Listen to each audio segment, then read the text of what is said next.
एक बंजारा अपनी पत्नी को लेकर अपने शहर से पैसे कमाने के लिए दूसरे शहर रवाना होता है। जब वे दूसरे शहर के करीब पहुंचते हैं तो उन्हें रास्ते में कुछ डाकू मिलते हैं। उन डाकुओं ने उस बंजारे और उसकी पत्नी के पास जो कुछ भी था वो सब लूट लिया और उन्हें भिखारी बना दिया। डाकू वहां से भाग गए, लेकिन बंजारा और उसकी पत्नी सब कुछ लूटने के बाद चिंता में पड़ गए और सोचने लगे कि अब क्या करें और कहाँ जाए। एक अनजान शहर में दोनों का बुरा हाल हो गया, क्योंकि अनजान शहर में पैसा ही काम आता है। बंजारा अपनी सुंदर पत्नी को लेकर शहर की ओर तो चल दिया, लेकिन उसे ये चिंता सता रही थी कि अब वो क्या काम करेगा, क्योंकि उसके पास पैसे तो थे नहीं।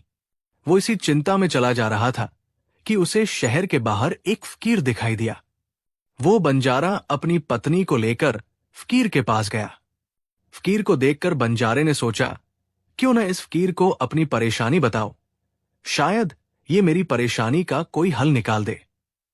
ये सोचकर वो फकीर के पास पहुंचा और बहुत ही विनम्र अंदाज में अपनी परेशानी बताई। उसने कहा, फकीर बाबा, डाकुओं ने हमारा सब कुछ लूट लिया। अब काम करने की बात तो बहुत दूर है, हमारे पास खाने पीने के लिए भी कुछ नहीं है। अगर आप हमारा कुछ इंतजाम कर दें तो मैं आपको वापस लौटा दूंगा। फकीर को उस बंजारे पर बहुत दया आई। फकीर बाबा ने कहा, मेरे बच्चे, मेरे पास तो कुछ भी नहीं है, लेकिन मैं एक ऐसे आदमी को जानता हूं जो जरूरतमंदों को उधार दे देता है। आप दोनों उसके पास जाकर अपनी परेशानी बताओ, शायद वो तुम्हें कुछ पैसे दे दे। फकीर ने उन दोनों को सेठ के बारे में बताया और उसके पास भेज दिया। बंजारे की पत्नी इतनी सुंदर थी कि जो कोई भी उसे देखता देखता ही रह जाता। बंजारा अपनी पत्नी को लेकर सेठ के पास पहुंच गया। सेठ ने जब बंजारन को देखा तो वो उस पर मोहित हो गया, लेकिन वो बंजारा इस बात से बिल्कुल बेखबर था। उसने सेठ से हाथ जोड़कर कहा, सेठ जी, मुझे कुछ पैसों की जरूरत है। लेकिन सेठ का एक नियम था, वो पैसे तो उधार दे देता था, लेकिन पहले कुछ सामान अपने पास गिरवी रखता था। सेठ ने कहा, पैसे तो मैं तुम्हें दे दूंगा, लेकिन तुम्हारे पास गिरवी रखने के लिए क्या है? अब बंजारा सोचने लगा। उसके पास तो कुछ भी नहीं था। थोड़ी देर सोचकर उसने बड़ी विनम्रता से कहा, सेठ जी, मेरे पास गिरवी रखने के लिए तो कुछ भी नहीं है। सेठ ने कहा, देखो भाई, इस तरह मैं तुम्हें एक आना भी नहीं दे सकता, ये मेरा नियम है। बंजारा फिर सोच में पड़ गया। कुछ देर सोचने के बाद सेठ से कहा, सेठ जी, आप मेरी पत्नी को गिरवी रखकर मुझे कुछ पैसे दे दीजिए। मैं उन पैसों से काम करके जल्दी ही आपकी रकम ब्याज सहित लौटा दूंगा और अपनी पत्नी को ले जाऊंगा। तब तक मेरी पत्नी आपके दिए हुए पैसों के बदले में आपके पास मेरी अमानत रहेगी। सेठ तो यही चाहता था। सेठ ने जब बंजारे की ये बात सुनी तो वो खुश होकर पैसे देने के लिए तैयार हो गया और पैसों के बदले में बंजारे की पत्नी को अपने पास रख लिया। अब जैसे ही आधी रात का समय गुजरा, सेठ बंजारे की पत्नी के कमरे में पहुंचा। ये देखकर बंजारे की पत्नी के पैरों तले जमीन खिसक गई। वो डर के मारे सहम गई और उससे कहा, भगवान के लिए मेरे कमरे से निकल जाओ। लेकिन सेठ कहां मानने वाला था। उसने उस औरत से कहा, भगवान ने तुम्हें कितना सुंदर बनाया है, और फिर कहा, अब तुम उस नादान बंजारे को भूल जाओ, अब तुम हमेशा के लिए मेरी हो। उधर अब बंजारा सेठ के पास अपनी पत्नी को छोड़कर सेठ से कर्ज लेकर काम करने के लिए चला गया। बंजारे ने उन पैसों से प्याज का काम शुरू कर दिया। वो कम दाम में किसानों से प्याज खरीदता और दूसरे जरूरतमंद लोगों को ज्यादा दाम में बेच देता था। इस तरह बंजारे ने उन पैसों से बहुत ही जल्द खूब धन इकट्ठा कर लिया और कुछ दिनों के बाद सेठ के पास पहुंचा और कहने लगा, सेठ जी, आप अपना हिसाब करके मुझसे अपनी रकम ले लीजिए और मेरी पत्नी को मुझे वापस लौटा दीजिए। अब इतनी सुंदर पत्नी को कौन वापस करता? सेठ ने बंजारे से कहा, भाई, क्या बताओ, आज से 2 महीने पहले की बात है। तुम्हारी पत्नी अचानक बीमार पड़ गई और उस बीमारी के कारण तुम्हारी पत्नी की मृत्यु हो गई। मैंने तुम्हारी पत्नी का बहुत इलाज करवाया, अच्छे से अच्छे वैद्य को दिखाया, लेकिन मैं फिर भी तुम्हारी पत्नी को नहीं बचा सका। बंजारे ने जब उस सेठ के मुंह से यह सुना तो दिल पकड़कर बैठ गया और बहुत दुखी हो गया। फिर थोड़ी हिम्मत बांधकर सेठ से बोला, सेठ जी, जो होना था वो तो हो गया। शायद मेरे भाग्य में ही ऐसा लिखा हुआ था। अगर वो मेरे साथ भी रहती तब भी उसकी मृत्यु आती, क्योंकि होनी को कौन टाल सकता है।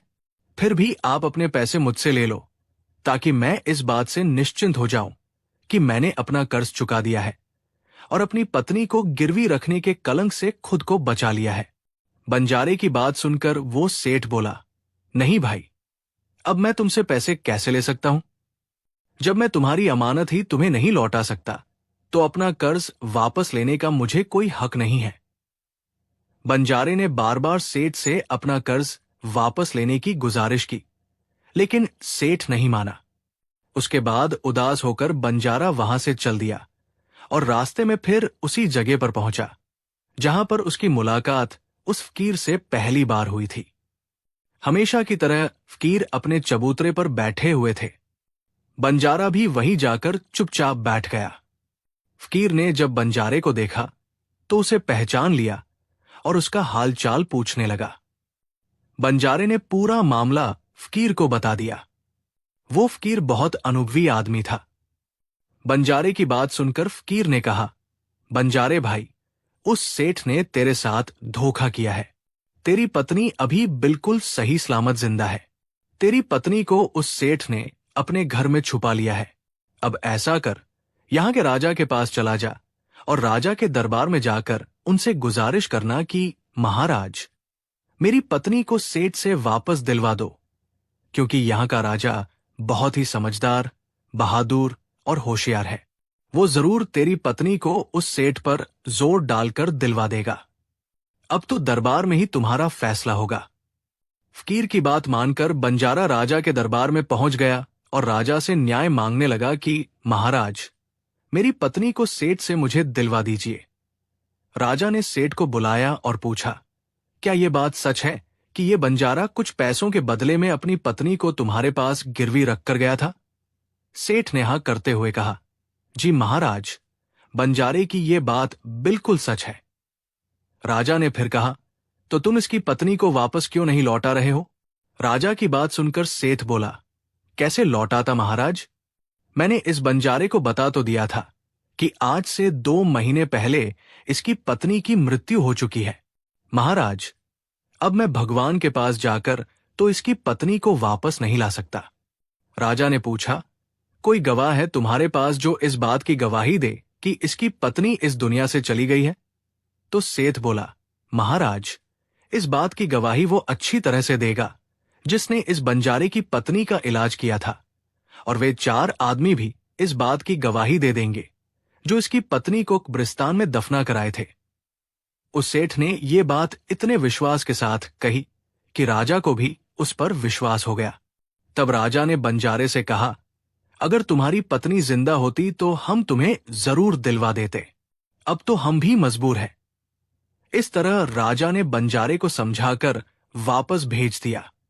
बंजारा फिर से फकीर के पास पहुंच गया और जो कुछ दरबार में राजा और सेठ ने कहा, वो सारी बातें फकीर बाबा को बता दी। ये सब सुनकर फकीर ने कहा, मैंने राजा को इतना बेवकूफ नहीं समझा था। मुझे दुख है कि उसने तुम्हारे साथ न्याय नहीं किया। उस राजा ने सेठ की बातों पर तो विश्वास कर लिया और तुम्हें समझाकर वापस भेज दिया। अब तुम मेरी एक बात ध्यान से सुनो। तुम एक बार फिर से राजा के पास जाओ और उनसे कहना कि महाराज, आप सिर्फ 3 घंटे के लिए अपने इस सिंहासन पर फकीर को बैठने का मौका दे दें।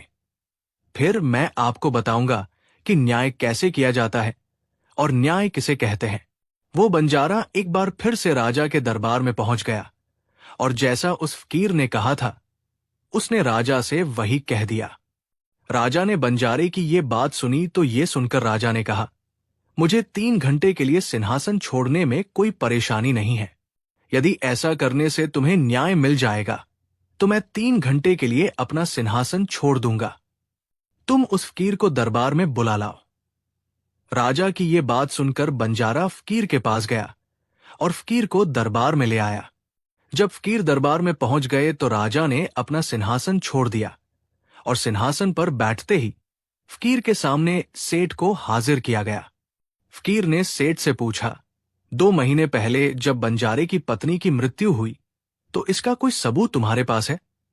सेठ ने कहा, हां, मेरे गवाह मौजूद है। फिर राजा बने फकीर ने हुक्म दिया कि गवाह हाजिर किए जाएं। फकीर के हुक्म पर सेठ के गवाह पेश किए गए। सबसे पहले फकीर ने उस वैद्य को बुलाया जिसने बंजारे की पत्नी का इलाज किया था। फकीर ने उससे पूछा, क्यों भाई, आपने ही इस बंजारे की पत्नी का इलाज किया था? वैद्य बोला, जी, मैंने ही बंजारे की पत्नी का इलाज किया था।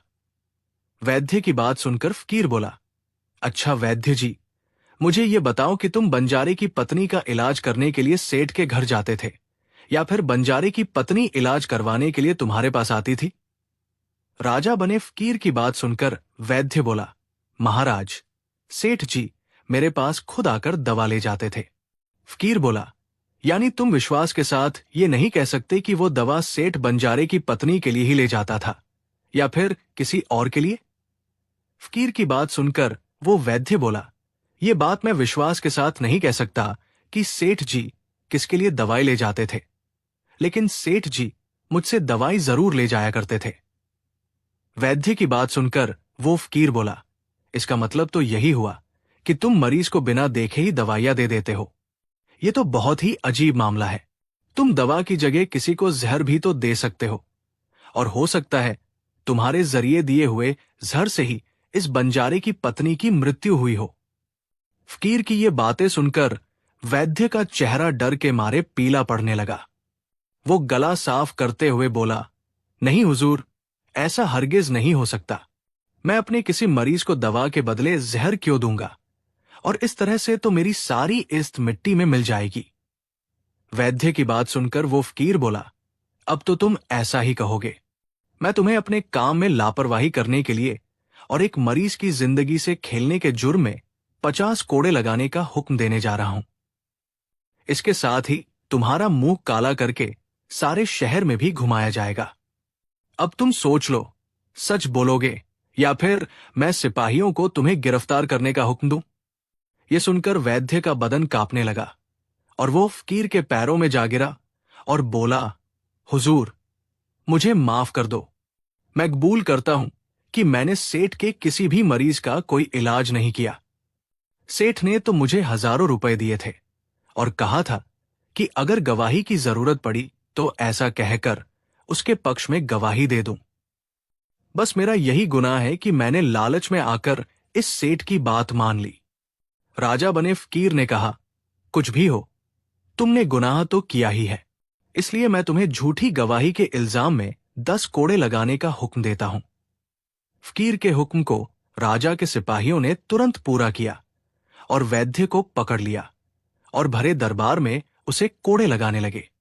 पहला कोड़ा लगते ही वो जोर से चिल्लाया और कहने लगा, महाराज, मुझ पर दया कीजिए, मैं मर जाऊंगा।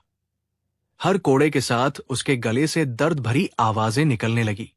वैद्य के साथ ऐसा होते हुए देखकर सेठ के गवाह के तौर पर बुलाए गए उन चारों लोगों के कलेजे को मुंह आ गए जिन्होंने बंजारे की पत्नी को कब्रिस्तान ले जाकर दफनाने की बात कही थी।